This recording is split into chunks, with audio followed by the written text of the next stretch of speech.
up the next generation for the church life. And lesson 19 tells us the young people leading the humanity of Jesus for the church life. And my son, it is good to be about sa art ng Isolva. It is not called the art of gold. It is called the art of the Acacia wood. And my son, ang gold, my son, nag-iipay siya sa humanity, sa humanity, my son. The wood or the Acacia wood signifies the humanity of Jesus Christ, His divine nature. And my son, is that kita na part sa art, my son, we should be a pure gold, my son, and we will purified. Kita nga, hindi na nakapaupo sa tanas. And bakit, isusutan ko yung young people is such a precious thing in God's eyes. Kung kita mga son, hindi kita malimang tayo, hindi kita buksan ang mga mata. If we cannot see the heavenly vision, we cannot see the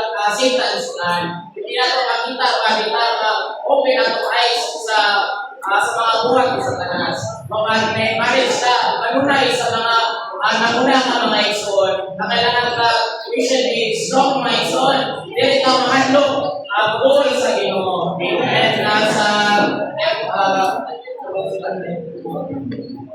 2 Timothy 3:16, all scripture is God-breathed and profitable for teaching, for conviction, for correction, for instruction in righteousness. And my son, babakay niya verse sa mga kita, my son, we need God's word, we need the scripture of the Bible. And anong kailangan natin na in order for us to be equipped with the word of God. And if we are equipped with His word, my son, we can withstand the strategies of Satan. And my son, kita, ang young people, dali sa makita rin sa tanas, because empty pa yung people, my son. Wala pa kayo yun na. So, meaning, my son, although God is sa young people, may taliran niya sudlan na ison, kami kung muna Satan sa advantage. Pwede po kanya take over. So we should stay firm mga ison. So, i-highlight yun na din. Ang i-highlight sa kanta din. Ano na rin dili na madakot mga ison. Kanyang isutan,